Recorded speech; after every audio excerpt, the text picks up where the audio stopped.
and he says, "Well, I can only fight you at 168." Open up. Who would you favor in that one? Huh? Who would you favor in that one? I would favor Canelo. You would? Yeah, I think Canelo's favored over any middleweight in the world. All right. Do you think he'll have trouble making middleweight now that he's moved up? Yes, I think it would be hard for him.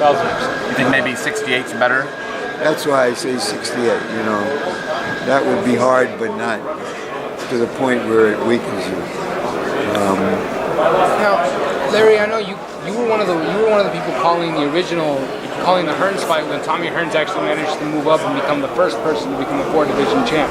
As far as the victories go in that realm, when comparing it to you, how do you feel Canelo's victory here to become a 4-division champ stacks up to others, whether it be his Mexican countrymen or? Did he beat the best light heavyweight in the world? Or did he just beat a guy with a title? When he beats the best light heavyweight in the world, then I'll think of him as a guy who's won more championships in different divisions. Now, would you say this adds more than just another paper title to Canelo's legacy, or would you? I think it adds something, and I think in the public mind, and particularly in the casual fan's mind, he's going to read. Everybody's going to read, if they haven't seen, that he beat the light heavyweight champion, and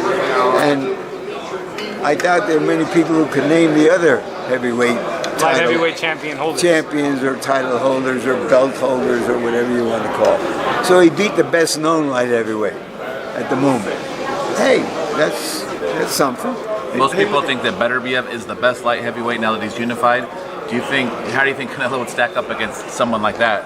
I don't know. I think what we saw tonight showed that he's vulnerable against a bigger guy and a bigger, younger guy. You know, I don't know enough about the other light heavyweights to have a really serious opinion, but it would be a hard fight for him. Hey Larry, assuming. And it's not like any of those fighters are big attractions. Right. At 175. Big enough to warrant a fight with Canelo to begin with, right? Sorry? You're saying that they're not big enough to warrant a fight for him to necessarily risk it to fight them to begin with. No, well, look, he's going to call the shots. It's none of them are gate attractions. None of them are big public figures. They're good fighters. They may be good enough to beat him, but I don't know if this enhances Canelo's idea of himself for fighting bigger men, or whether he says, "Well, I think maybe I ought to go down a little bit." Yeah. Hey, let me switch it up for you. Let me switch it up on you. Considering Spence comes out of this thing healthy enough, him and Crawford, who would you favor in a fight between Spence and Crawford? Again, assuming the health. Crawford's a big welterweight, and I'm sorry, Spence is a big welterweight, and Crawford's a small welterweight, and that could matter. They're both terrific fighters. I want to see the fight. Maybe I don't know. You know, I'd like to see the fight. I sure would too. It's important for everybody to get behind the idea of getting that fight made. I agree. I think you could probably do something to make that fight happen. What do you think? Your voice would be big enough. No. My voice is meaningless anymore. Yeah. Thanks. Larry, if I could get you to turn the subject a little, looking forward to the next big bout on the calendar, as far as just the DAZN fights go, who do you favor going into the Andy Ruiz and Anthony Joshua rematch? I would favor Ruiz,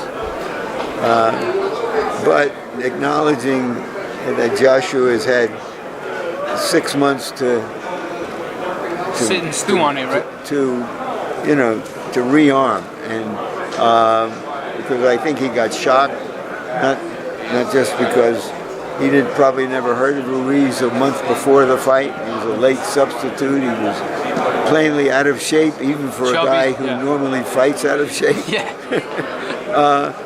So I'll be curious to see it, and I wouldn't be shocked if Joshua won, but Ruiz is a hard kind of guy to beat. Larry,